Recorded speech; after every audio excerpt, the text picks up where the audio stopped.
Moved by Councillor Hudson, seconded by Councillor Moffat. Resolved that the regular meeting commence at the hour of 7 p.m. And be it further resolved that Council acknowledges that we are meeting in the Robinson Superior Treaty Area on lands that have been traditionally used by several Indigenous nations.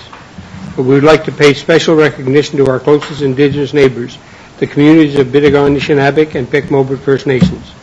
We wish to recognize the long history of the First Nations and Métis people in our region specifically and show respect to them today.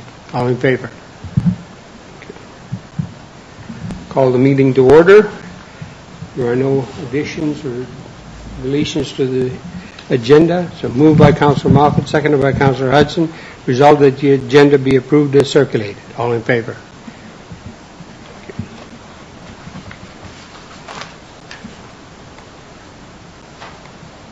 Any disclosure of pecuniary interest? Seeing none. Next item is a delegation.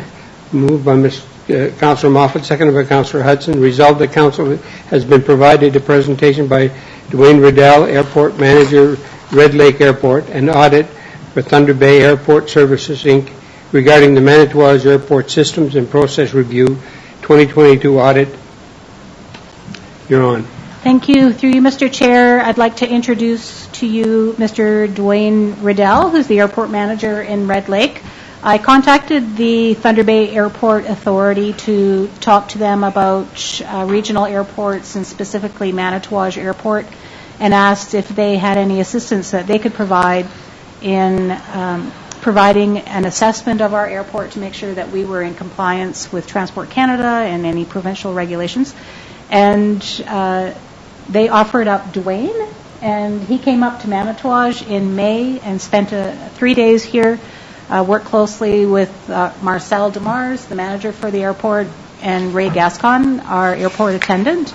And he's put together a report for us, and we've asked Dwayne if he could present that to Council. So I'm going to turn it over to you, Dwayne. Good evening, and again, can everyone hear me okay? Yep. Yes. Okay, thank you very much for the invitation to both come to your municipality or your township and visit your airport, and to talk to you tonight about sort of not the findings, because this was a very informal visitation of the airport. To just have a look around, as Florence described, to see what was going on, and if there was any notable deficiencies that could be cause for concern. So I don't have a formal presentation. The report, I guess, was submitted to you, and you had a chance to breeze through it. I can tell you that your airport, you're obviously investing in infrastructure. There's obvious upgrades and upgrades coming, and that's all great. The staff is very vested in operating the airport and its safety. It's an interesting predicament that the small registered aerodromes are in Ontario and across Canada. I can definitely say that we just had a Airport Management Council of Ontario meeting here in Red Lake last week, and the registered aerodromes are high on our list to try and help, both in finding financing and in operation. So what we're seeing across the province in our registered aerodromes and municipally registered aerodromes is, unlike the certified aerodrome like Red Lake is, where Transport Canada visits us regularly to make sure we're doing the job correctly or to the standards. No one visits you guys to do that. However, the same rules and regulations apply to you because you're landing aircraft high far. So there is a great risk associated with that, an inherent risk in aviation, right? It is a dangerous sort of occupation or pastime. So what we're seeing across Ontario and Canada is that the registered aerodromes just simply because you don't have the resources or the finances are falling a bit behind in keeping up with the regulations and the due diligence required to sort of help you out in the court of law should touch wood anything happen at your airport. So because you're doing IFAR landings, you're providing service, you're basically open to the same lawsuits that we are as a certified airport. We have the benefit of having Transport Canada business often enough, as an extra step in due diligence. It's not to scare you or anything, but I think your staff is doing a commendable job in making sure that you are covered.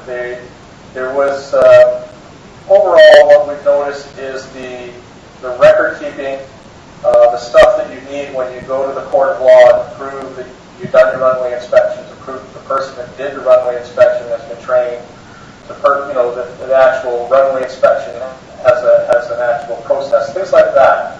That documentation that's required in the court of law, should something happen, that's probably the thing that might be lacking the most, like the training records, the history, stuff like that. The equipment, everything else is great, and you're doing everything really well.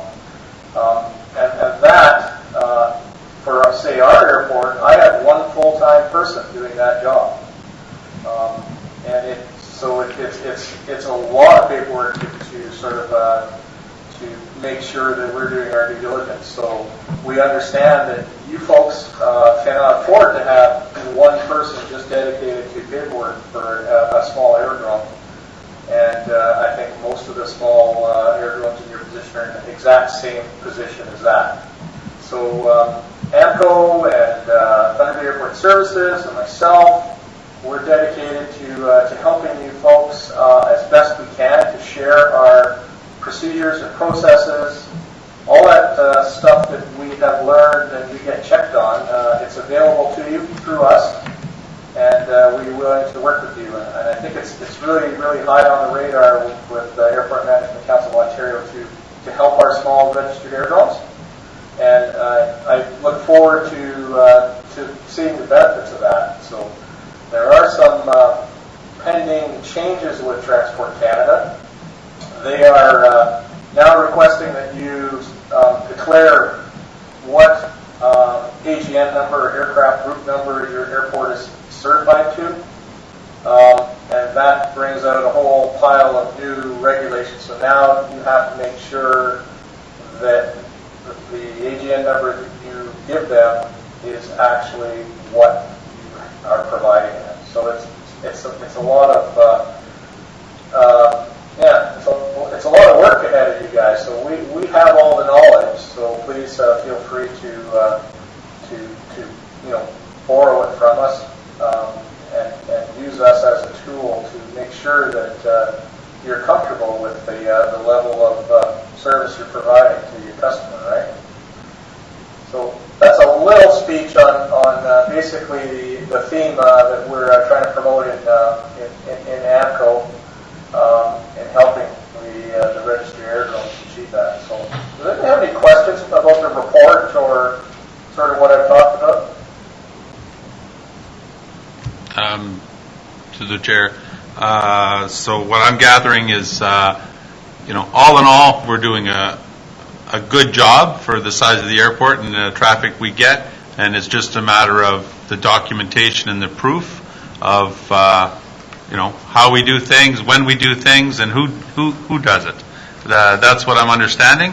Now, if that's the case, is there training that can come from you guys in order to make sure that we are doing everything paperwork-wise that we're supposed to? I think your staff is sort of, they're doing the training. The documented history is not necessarily there. So Ray has gone and participated in training courses. He's done lots of stuff, and he's probably way more qualified to dispense fuel through that nice system you have than I am. So they're doing the right stuff. It's just a question of that documentation.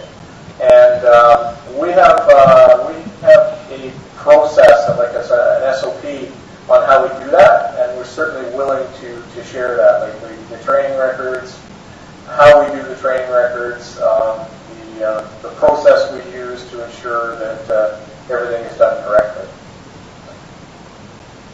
Okay. Okay. Thank you very much. Yeah, that was very good. Do you have any questions? Sure. I just asked our CAO if she has any questions. No questions, but just a point. I have met with Ray this week, and he has provided me with all his training documentation so that we have that on file. That was not available to us. So we have already started to implement your recommendations. That's cool, and I haven't talked to the guys in a bit, but certainly have them give me a call. We're willing to share all our procedures and processes that we have here to ensure. It's very positive that you guys are taking this taking this seriously enough to sort of look for help and some guidance or at least advice. And that's another positive bonus. And obviously, you're vested in making sure things are safe at the airport. It's definitely a challenge when you have limited resources to do all that, right? So we're not sure, as this initiative through NAPCO progresses, how much support or whether they've talked about actually coming and doing formal audits. That might be the next step that you might want to do when Ray declares or decides to declare the AGN number to be posted in the aeronautical information. So that's the key driver by Transport right now, is they publish a book that has all the information on Manitouwadge Airport for a pilot landing, right? And everything that's published in that book has to be 100% correct, or you're providing information to someone that might use it and get in trouble, right?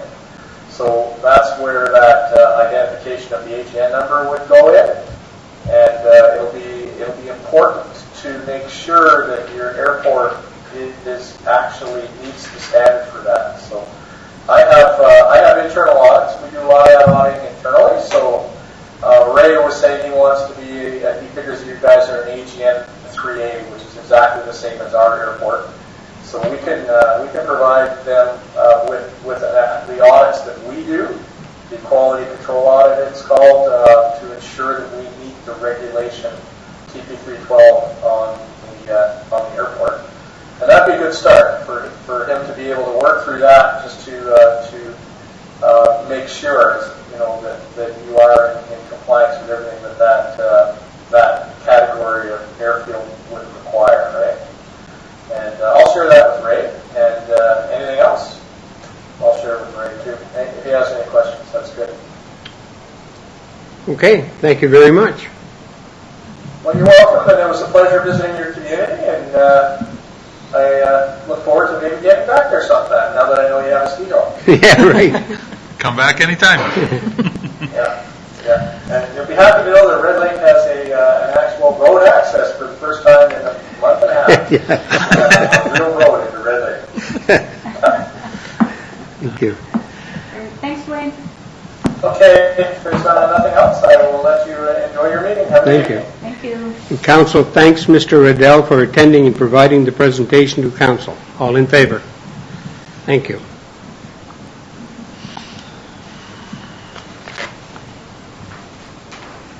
Moved by Councillor Hudson, seconded by Councillor Moffat. Resolved that the minutes of the regular council meeting held June 8, 2022 are adopted as circulated. All in favor?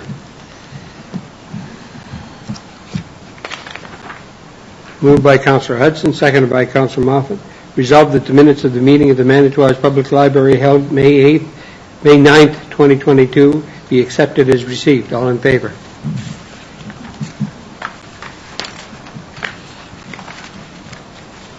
Moved by Councillor Moffat, seconded by Councillor Hudson. Resolved that the minutes of the meeting of the Thunder Bay District Board of Health held May 18th, 2022 be adopted as received. All in favor?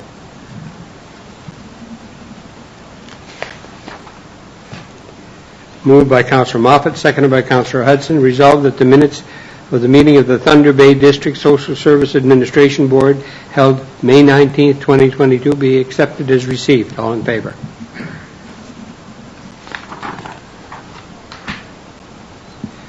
Moved by Councillor Hudson, seconded by Councillor Moffat. Resolved that Council is in receipt of Administration Report PW 2022-05 submitted by Darren McKenzie, District Director of Public Works and Facilities regarding the Food Cycler Pilot Program. You're on, sir. Just a reminder, through the chair, the CAO update. Verbal update. Oh, I passed that. Oh, okay, sorry about that. CAO update first. Thank you. Through you, Mr. Chair, just two short announcements tonight. We're happy to say that the Back Nine restaurant, or the restaurant at the clubhouse, golf course clubhouse, opened today. And Katie, correct me, the hours are between 10 and 8? 10 and 8 p.m. 7 days a week. There we go. So congratulations to Jordan Britt and all the staff. And we look forward to everything that they can provide in the community in terms of food venue. The burgers are pretty tasty. I had one today. Okay, excellent. And then just an update on the pool repairs. So Darren is working with the company that will do the assessment and repair. We'll have more information next week, and the following week it looks like they'll be able to get up here July the 4th, the week of the July the 4th. Our lifeguards are in place, and they are ready to go to work as soon as the pool is able to open. Nice. Wonderful. That is all I have. Oh, thank you. Okay, Mr. McKenzie, you're up.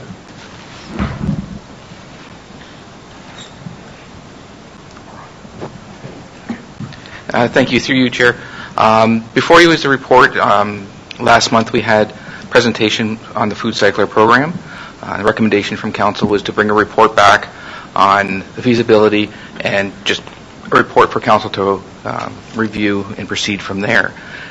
Before you is that report. My apologies. Sorry.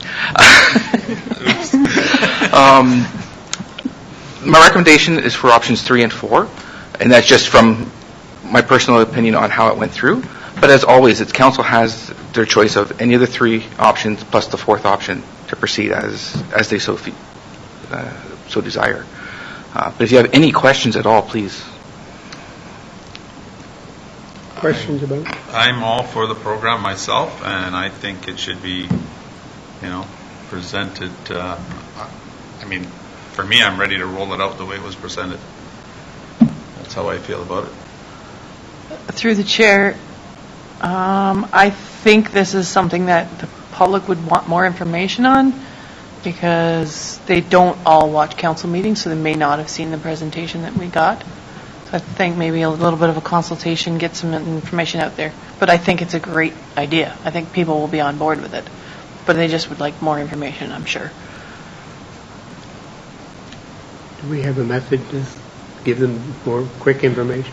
Yes, through you, Mr. Chair, one of Mr. McKenzie's recommendations is that Council direct staff to seek public consultation to determine interest in the program, how many people might be interested in purchasing the Food Cycler, and at what desired price point that they would be willing to make. Okay. I'll read the rest of the recommendation then, if there's no other questions. Council directs staff to seek public consultation from the residents of the township on the interest in the program to determine how many people would purchase a food recycler unit and the desired price point, and further that Council directs staff to investigate a large-scale organic solution and to bring forward a report on that investigation to Council at a later date. All in favor? Did we discuss that 4th one? Sorry? What does that mean by the large scale? Sorry. No. The 4th question. To you, Chair. What I put in for my recommendation was 3 for the public consultation, and then 4, no matter which option that Council chose, 1, 2, 3, that we also still look at what other options are available, just to have that in our back pocket, basically to say, Food Cycler, this is the best option, or, you know what, these are the other options that are available on a larger term scale type As a thing. larger scale for the food waste to be brought somewhere? Yeah, that type of thing. That's what I mean, for us to look, well, for myself to look into what else is there available to the community. Okay, Yeah, sorry. so that's just part of the Yeah. report saying, these are the options, including the larger scale. All in favor? Thank you. Thank you, Mr. McKinley. Moved by Councilor Moffat, seconded by Councilor Hudson. Resolved that council is in receipt of administration report ADM 2022-30 submitted by Florence McLean, CAO, regarding development agreement for vacant municipal land sales. Thank you, through you, Mr. Chair. As council is aware, there were a number of failed land sales earlier this year. In speaking with Simone Donaldson, she did suggest that staff look into development agreements. I did reach out to another municipality that has those in place. And in a nutshell, it is a requirement that the purchaser agree to build a home within 3 years of purchasing the property. And if they don't do that, then the property does come back to the township, and we have to pay back 25% of the agreed to sale price. So there's a number of benefits to having a development agreement. It does make a commitment from the purchaser to build a residence. It can increase the tax base and also increase building permits that the township issues and the fees associated with that. And if council is in support of this, I have also attached the agreement in which the purchaser would enter into with the township.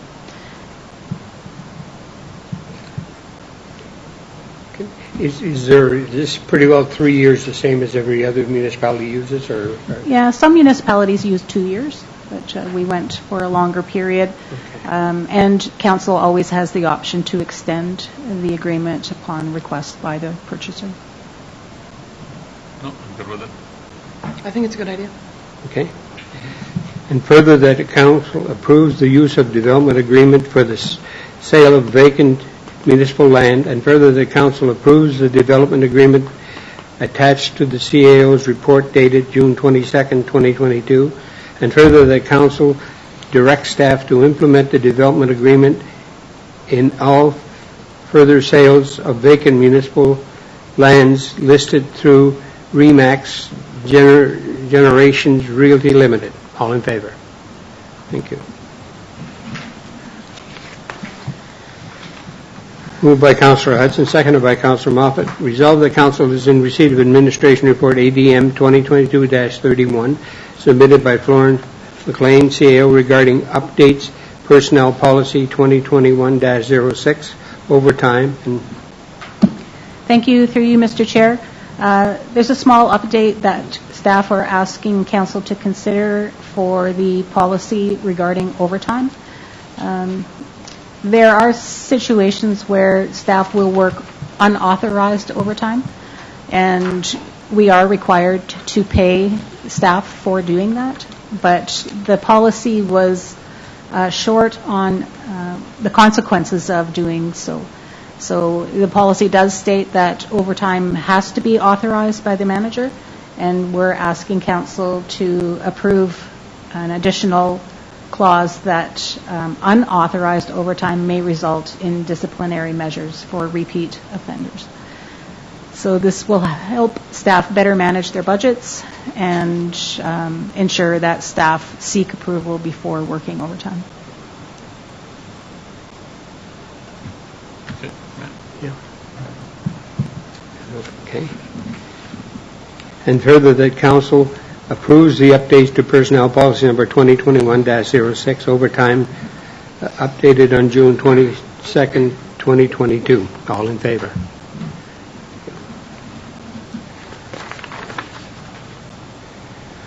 Moved by Councillor Hudson, seconded by Councillor Moffat. Resolved that council is in receipt of a notion of motion dated June 1st, 2022, as submitted by Councillor Hudson regarding a seniors discount, and further that council directs staff to prepare a report to council on potential costs and impacts for a senior discount of 10 to 15%. Administration services defined under the user fee bylaw, and public works services defined under the user fee bylaw. Repair, replace water from main shut-off to entry of residential property, and repair, replace sewer laterals from residence property line to the curbside of the street. All in favor? We don't discuss it, we just... Yeah. Thank you.